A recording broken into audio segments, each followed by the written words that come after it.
지금 QLD, TQQQ를 들고 계시다면 경제를 모르는 순간 수익률이 아니라 생존이 먼저 흔들립니다. 왜냐하면 레버리지는 종목이 아니라 시대의 공기를 먹는 상품이기 때문입니다. 같은 기업 실적을 보고도 금리가 오르는 시대와 금리가 꺾이는 시대는 결과가 완전히 달라집니다. 그런데 많은 분들이 차트만 보고 자기 감정만 믿고 뉴스 제목에 끌려다니다가 레버리지의 속도를 방향으로 착각합니다. 그 순간 계좌는 빠르게 똑똑해집니다. 당신이 무엇을 모르는지부터 알려주거든요. 경제를 공부한다고 미래를 맞힐 수는 없습니다. 대신 무엇이 중요한지, 무엇을 무시해도 되는지, 무엇이 바뀌면 내 포지션을 바꿔야 하는지 그 기준이 생깁니다. 이게 없으면 시장은 늘 불공평해 보입니다. 내 계좌만 억가당하는 것처럼 느껴집니다. 하지만 시장은 사람을 괴롭히려고 움직이지 않습니다. 돈의 규칙대로 움직입니다. 그리고 그 규칙은 시대마다 조금씩 바뀌는 것 같아도 핵심은 몇 개로 압축됩니다. 오늘은 경제학을 길게 파고들지 않겠습니다. 대신 QLD, TQQQ 투자자가 반드시 알아야 할 경제의 뼈대만 잡아드리겠습니다. 경제사를 모르면 뉴스가 소음이 됩니다. 경제사를 알면 뉴스가 신호가 됩니다. 그 차이가 레버리지에서는 치명적입니다. 먼저 한 가지 장면을 떠올려 보겠습니다. 예전에는 부자의 상징이 금은 보화였습니다. 집에 쌓아두면 든든했고 많이 가지면 강해졌습니다. 전쟁과 세금과 약탈이 당연하던 시절에는 부는 제로섬처럼 느껴졌습니다. 내가 더 가지면 누군가는 덜 가져야 하는 세상입니다. 이게 중상주의적 사고입니다. 수출을 늘리고 수입을 줄이고 금을 모으는 것이 국력이라고 믿는 시대입니다. 그런데 산업이 커지고 시장이 커지면서 생각이 바뀝니다. 시장이 스스로 균형을 찾아간다는 믿음이 나오고 정부는 최소한만 개입해야 한다는 사고가 강해집니다. 애덤 스미스가 말한 보이지 않는 손, 자유시장, 분업과 교환의 힘입니다. 여기까지만 들으면 간단합니다. 시장이 알아서 굴러가면 우리는 그냥 좋은 기업을 사고 오래 버티면 됩니다.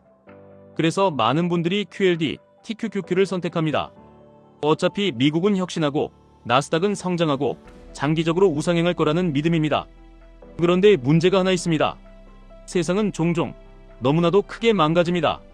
그때는 시장이 알아서 회복하는 속도보다 사람들이 공포에 빠져 무너지는 속도가 더 빠릅니다. 대공황을 보겠습니다.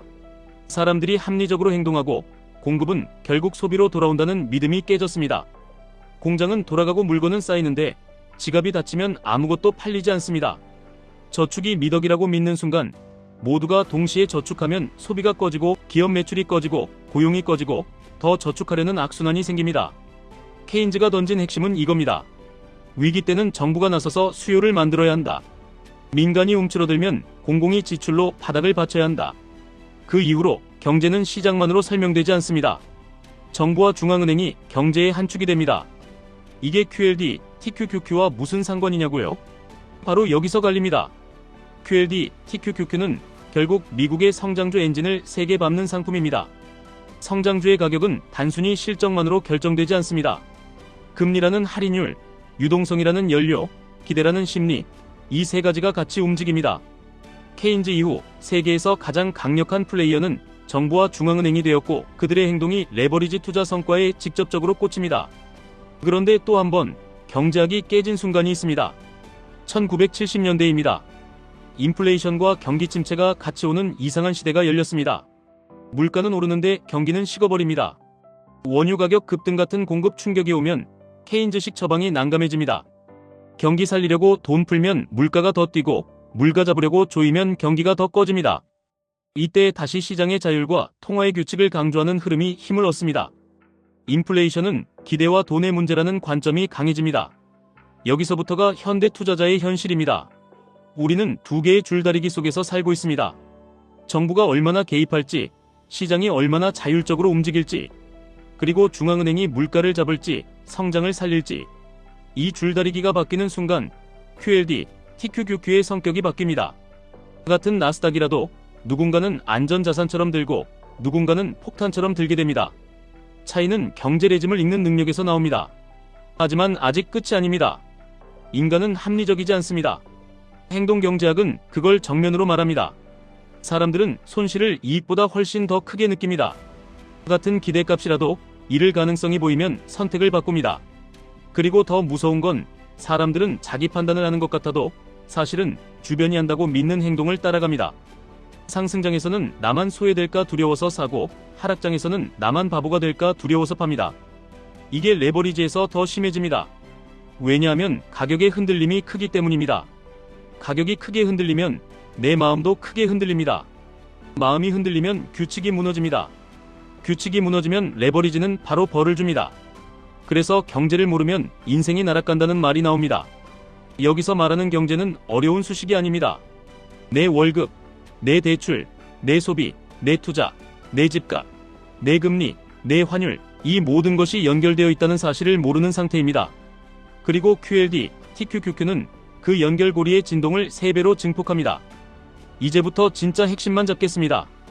QLD, TQQQ 투자자가 경제를 10분 컷으로 이해하는 방법은 수십 개 지표를 외우는 게 아닙니다.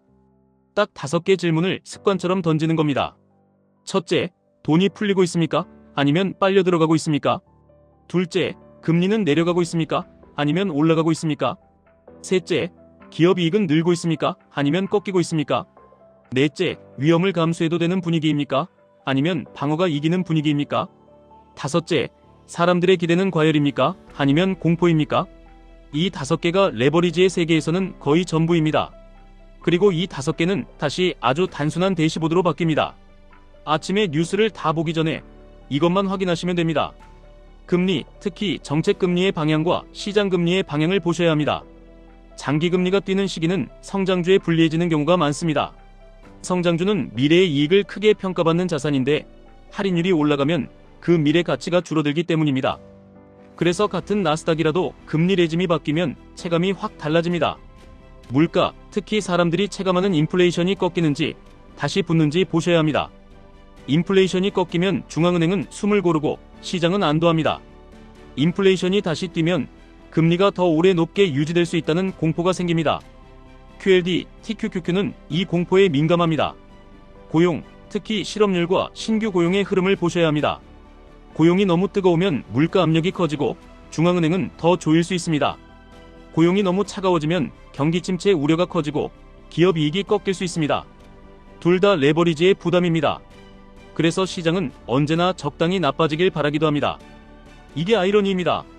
기업 실적, 특히 빅테크의 실적과 가이던스를 보셔야 합니다. QLD, TQQQ는 결국 나스닥 대형주의 엔진입니다. 매출과 이익도 중요하지만 더 중요한 건 기대 대비입니다.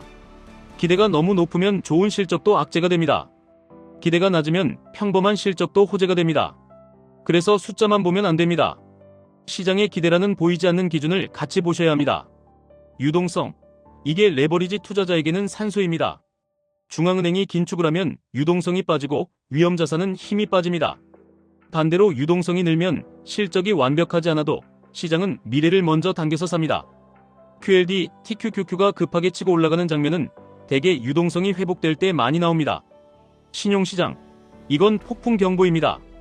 회사채 스프레드가 벌어지고 부도 위험이 커지는 분위기가 오면 주식은 뒤늦게 따라 흔들리는 경우가 많습니다. 주식은 드라마처럼 움직이지만 신용은 장부처럼 움직입니다. 장부가 먼저 깨지면 드라마도 끝이 납니다. 레버리지에서는 특히 그렇습니다. 달러와 원자재, 특히 유가 흐름도 같이 보셔야 합니다. 달러가 급하게 강해질 때는 글로벌 유동성이 조이는 신호일 때가 있고 유가가 급등할 때는 인플레이션이 다시 붙는 신호일 때가 많습니다. 물론 매번 정답은 아닙니다. 하지만 레버리지는 정답 게임이 아니라 확률 게임입니다. 확률이 불리해지면 속도를 줄여야 합니다. 이 대시보드가 생기면 뉴스가 달리 보입니다. 예전에는 금리 인상이라는 단어가 나오면 불안해졌습니다. 이제는 금리 인상이 왜 나오는지, 인플레이션 때문인지, 성장 때문인지 아니면 기대 관리 때문인지 그 결을 읽게 됩니다. 그리고 결을 읽는 순간 QLD, TQQQ를 무작정 들고 가는 게 아니라 내 포지션의 강도를 조절하게 됩니다. 여기까지가 경제 이해입니다. 이제 이걸 투자 행동으로 바꿔야 합니다. 많은 분들이 여기서 무너집니다. 경제는 알겠는데 그래서 언제 사고 언제 파느냐가 궁금하신 겁니다. 그런데 레버리지에서 가장 위험한 질문은 언제 사고 언제 파느냐입니다. 그 질문 자체가 예측을 요구하기 때문입니다. 대신 이렇게 바꿔야 합니다. 지금 내 확률이 유리한지 불리한지, 내 리스크가 감당 가능한지 아닌지, 내 규칙이 유지되는지 무너지는지, QLD, TQQQ를 들고 가는 기본 규칙을 아주 현실적으로 잡아드리겠습니다. 첫째, 비중은 욕심이 아니라 수면으로 정하십시오. 잠을 잘 수 없는 비중이면 그건 투자 비중이 아니라 도박 비중입니다. 레버리지는 시장이 아니라 내 감정이 먼저 흔들리게 만들기 때문에 감정이 흔들리지 않을 정도로 시작해야 합니다. 둘째, 매수는 계획, 매도는 규칙입니다. 레버리지는 특히 익절과 리밸런싱이 중요합니다. 왜냐하면 상승장에서 비중이 급격히 커지고 그 상태로 하락장을 맞으면 피해가 커지기 때문입니다. 그래서 수익이 날 때 일부를 덜어내고 다시 규정 비중으로 돌아오는 행동이 필요합니다. 이건 타이밍이 아니라 안전벨트입니다. 셋째, 유동성이 조이는 구간에서는 속도를 줄이십시오. 이때는 작은 악재에도 변동성이 커집니다. 성장주의 밸류에이션이 압축되는 구간이기 때문입니다. 반대로 유동성이 풀리는 구간에서는 계획대로 쌓으십시오. 이때는 공포에 못 산 사람이 나중에 더 비싸게 쫓아오게 됩니다. 넷째, 침체가 오면 무조건 팔아야 한다. 이런 단순한 말은 위험합니다. 레버리지는 침체의 깊이와 정책 반응에 따라 결과가 갈립니다. 공포가 커질수록 정책이 강해질 수 있고 그 정책이 유동성을 되돌리면 반등이 빠르게 나올 수도 있습니다. 하지만 신용이 깨지는 침체는 다릅니다. 신용이 깨지면 회복이 느리고 레버리지의 복구가 어렵습니다. 그래서 대시보드에 신용을 넣는 겁니다. 다섯째, 손실 회피 성향을 역이용하십시오. 사람은 손실이 나면 본전 생각이 강해지고 그러다 더 큰 손실을 부릅니다. 레버리지에서 본전 생각은 독입니다. 대신 규칙을 숫자로 정해두십시오. 내가 감당 가능한 낙폭, 내가 추가 매수할 조건, 내가 비중을 줄일 조건, 이걸 미리 적어두고 시장이 흔들릴 때는 그 종이를 보셔야 합니다. 머리로는 시스템이라고 말해도 몸은 공포에 반응합니다. 종이는 몸을 이깁니다. 이제 사례로 연결해 보겠습니다. 금리가 급하게 오르고 인플레이션이 붙는 시대를 떠올려 보십시오. 이때 QLD, TQQQ는 좋은 실적이 나와도 힘이 빠질 수 있습니다. 왜냐하면 시장이 실적보다 할인율을 더 크게 보기 때문입니다.